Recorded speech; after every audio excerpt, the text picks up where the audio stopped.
Welcome to Pints with Aquinas, episode 19. I'm Matt Fradd. If you could sit down with St. Thomas Aquinas over a pint of beer and ask him any one question, what would it be? In today's episode, we'll ask St. Thomas the question, can you give me an argument for the existence of God?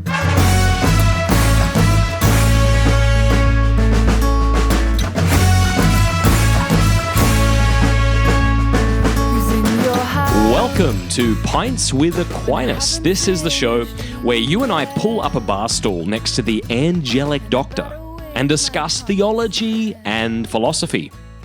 And in today's episode, we're going to be discussing one of the ways or proofs that Aquinas offers, one of the 5 proofs, for the existence of God. And this is his first one, the argument from motion. So here's what I've decided to do. I'll read Aquinas' argument, and then I'll expand upon it and explain it. And the way I've decided to do that is by having a little fun with it. Instead of me just sort of stopping at every sentence and then trying to explain bits and pieces, I thought what I'd do is perform a Socratic dialogue. Now, what's a Socratic dialogue? Well, if you've ever read the works of Plato, who was the student of Socrates, whenever he wrote about Socrates, he did so in the form of a dialogue. And so you have Socrates saying something and then his interlocutor saying something. So it's a sort of conversational way of writing.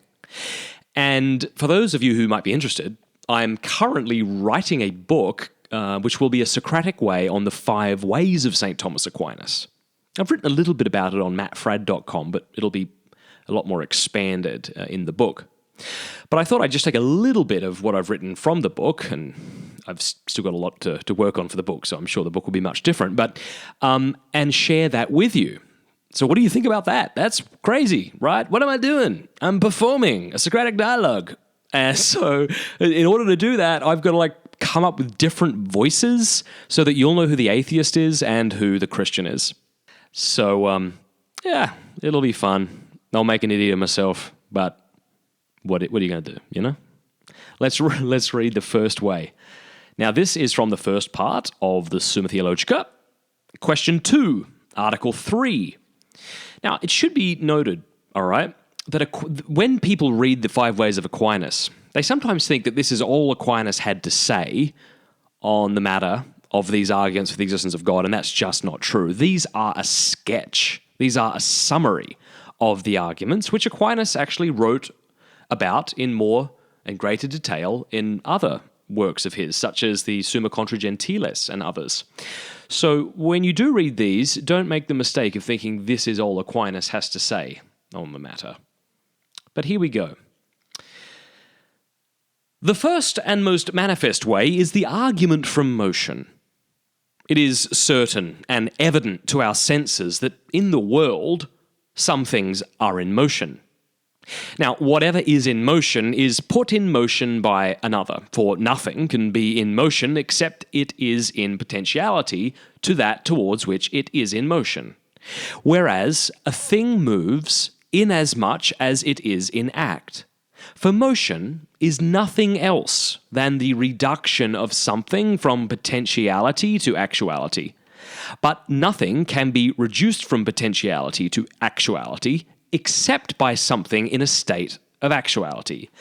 Thus, that which is actually hot as fire makes wood, which is potentially hot, to be actually hot, and thereby moves and changes it.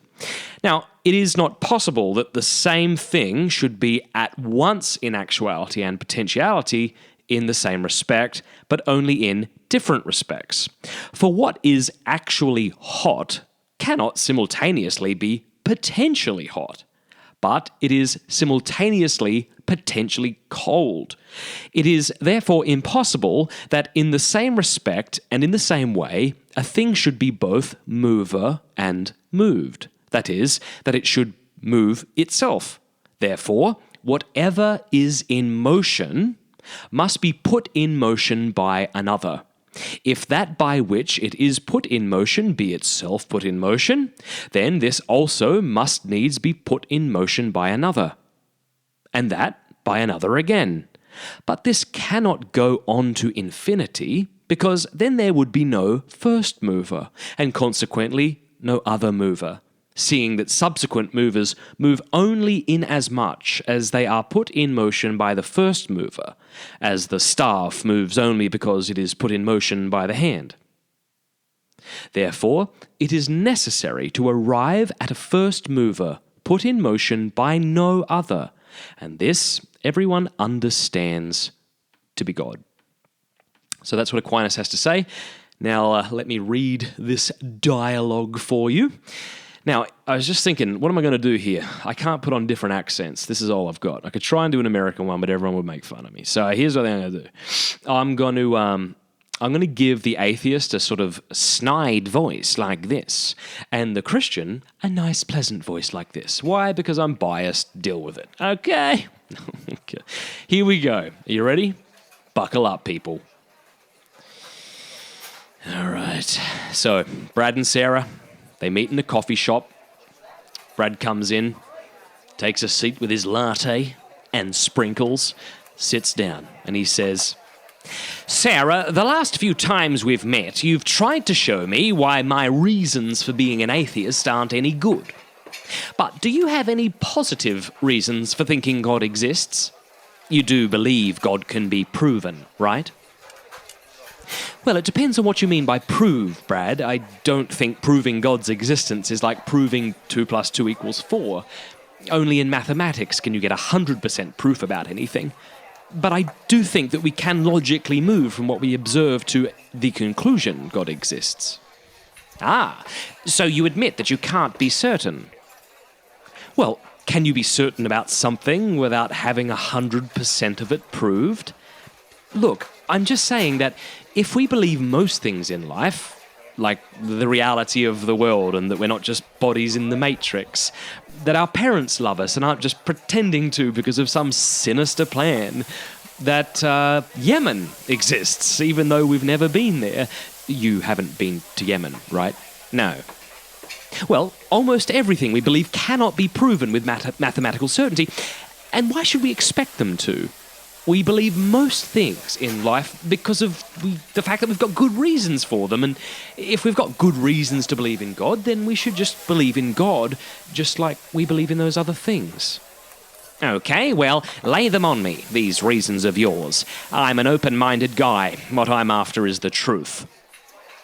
"Okay, there are lots of different reasons to believe in God, but I think the most powerful reason is that only God can explain fundamental features of reality. I'm not saying that God explains things science hasn't figured out. I'm glad to hear it. That would be the God of the gaps fallacy." "Right. No, I'm saying that certain features can in principle only be explained by God. Have you ever heard of the 5 ways of St. Thomas Aquinas?" "Ha! Funny you should mention them. Yes, I've just been reading about them. Surely you can do better than them, Sarah." "Well, what makes you think they aren't good arguments?" "I thought you told me yesterday that you read The God Delusion. Dawkins completely demolishes Aquinas' arguments. I actually have a copy of it here. Listen to this. Here's what he writes. "The 5 proofs asserted by Thomas Aquinas in the 13th century don't prove anything, and are easily, though I hesitate to say so, given his eminence, exposed as vacuous." And then he goes on, through them, one by one, and he knocks them all down. "Yes, you're right, I have read The God Delusion, but I think Dawkins misunderstands rather than demolishes Aquinas' arguments, as you say. Look, Dawkins commits the straw man fallacy. That is, he refutes a weaker version of his opponent's argument. I don't know if he did this intentionally, but as a biologist and not a philosopher, I think he just misunderstood Aquinas, as many atheists are prone to do.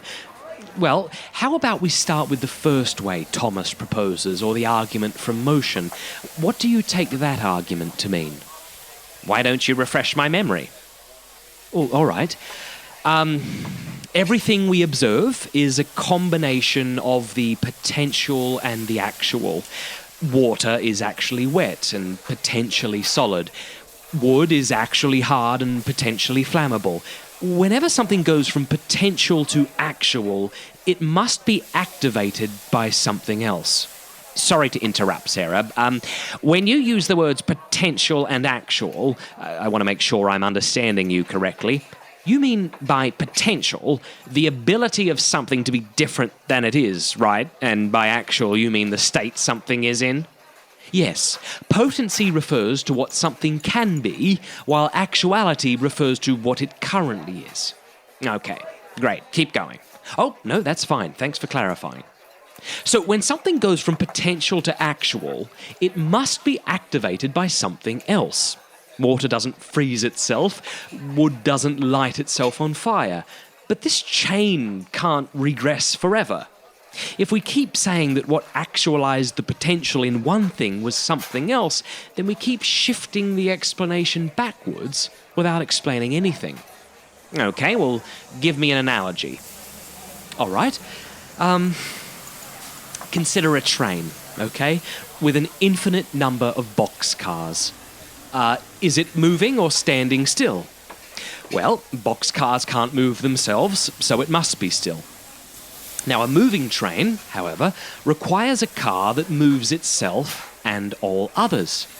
Likewise, our universe, being one of change and motion, requires something that is pure actuality and has no potential whatsoever.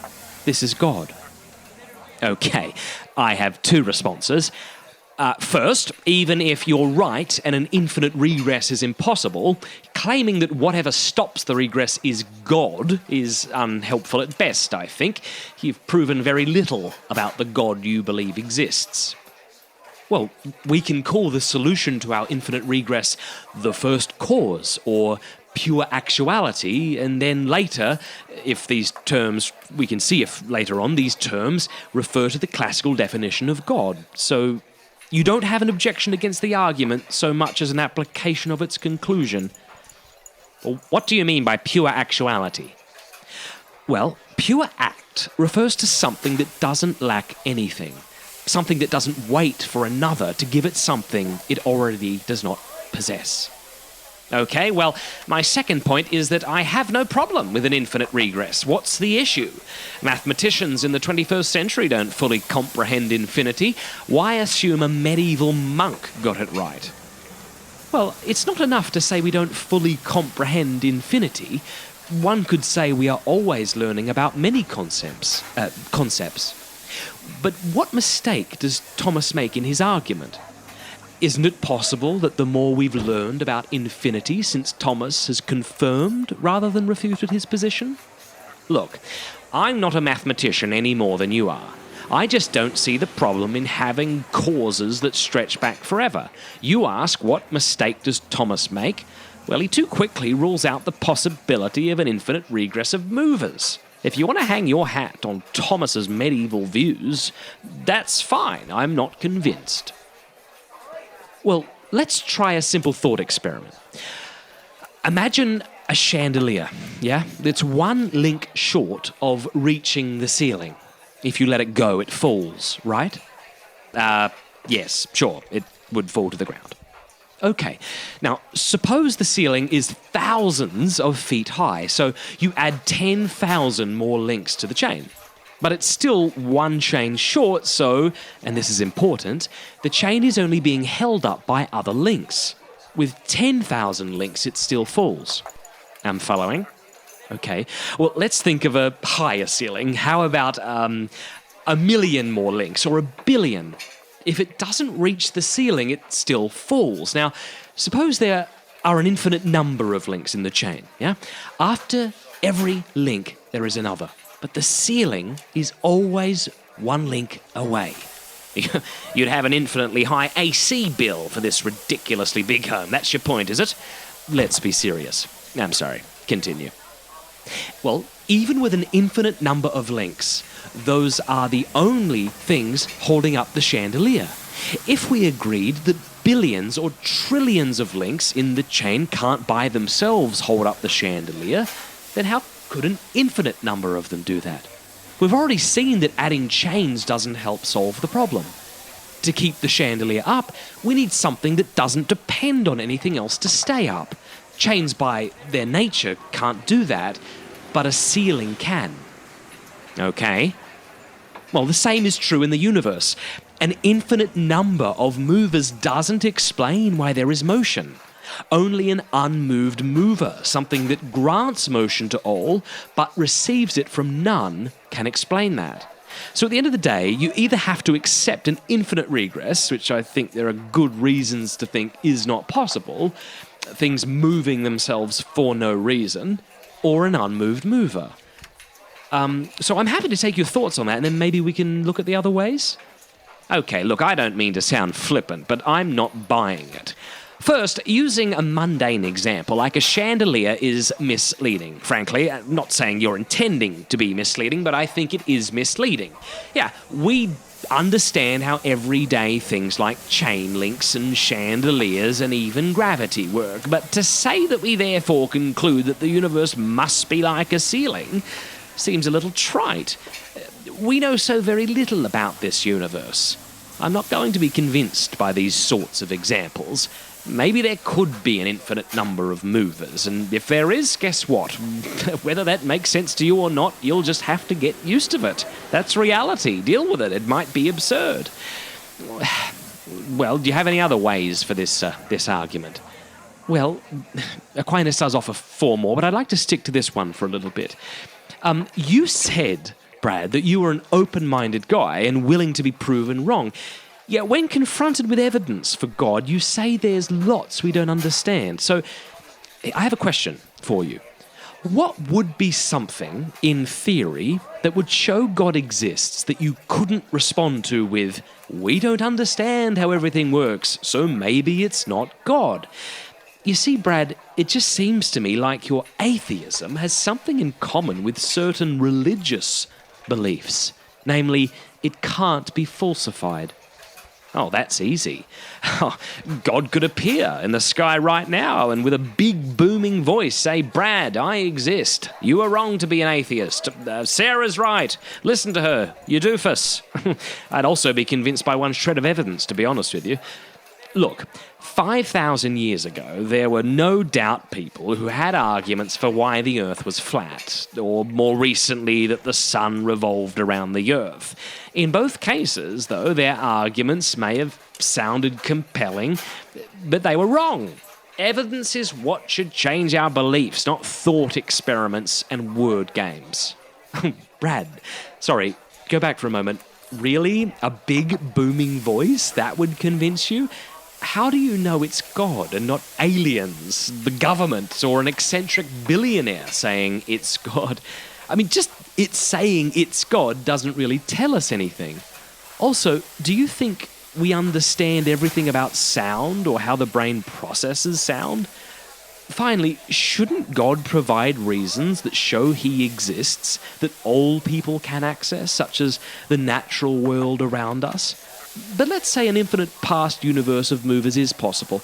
I still don't think that disproves Thomas's arguments. Because while the second way relies on this principle, the third does not. I think I'd just believe it were God. Well, I was going to say that it'd be more plausible than aliens, but I don't think that.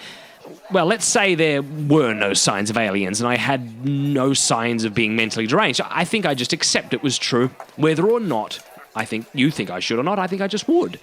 You say God should provide reasons that he exists that everyone can access? Yeah. I think that's another reason to think he doesn't exist. Since if he did, surely he'd know what would convince people and he'd do that. But okay, why don't we move on to these other proofs?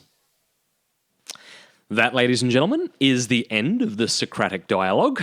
I hope you enjoyed that. I tried in the dialogue to make it a sort of a real-life exchange. I mean, when you and I get into arguments with people who disagree with us, it's not like they're changing their mind on the spot. I think you and I both are like this, right? When our worldview is being threatened, we tend to dig our heels in. If we feel threatened, we might try and find a different rabbit trail to run down, so we have to avoid having to answer certain things. But that, I hope, will give you some context and a little more understanding of what the first way of St. Thomas Aquinas is all about. Now, if you're listening to this episode and you haven't yet listened to my previous episode, the one right before this, on metaphysical terminology that St. Thomas uses, you should go back and listen to that and then try and read Thomas's 5 ways, because I think you might understand them a lot more. So that is it for this week. If you'd like to learn more about Aquinas' arguments for the existence of God, I'd recommend you get the book Aquinas by Edward Fesser. It's a fantastic little book that gets into these 5 ways. I would also recommend you get Fesser's book, The Last Superstition. He talks about the 5 ways of Aquinas and goes into good detail on each of them. And when my new book is out on the 5 ways of Aquinas, you can get that as well. And I hope that will all be a bit of a blessing to you. So that's it for me this week.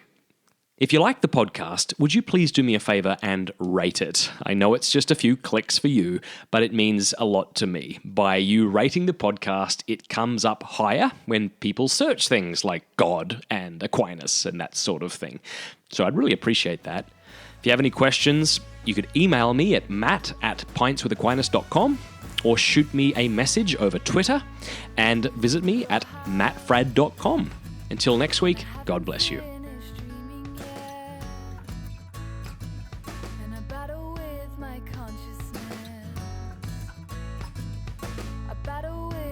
Selfish flesh, whose wolves am I feeding myself to?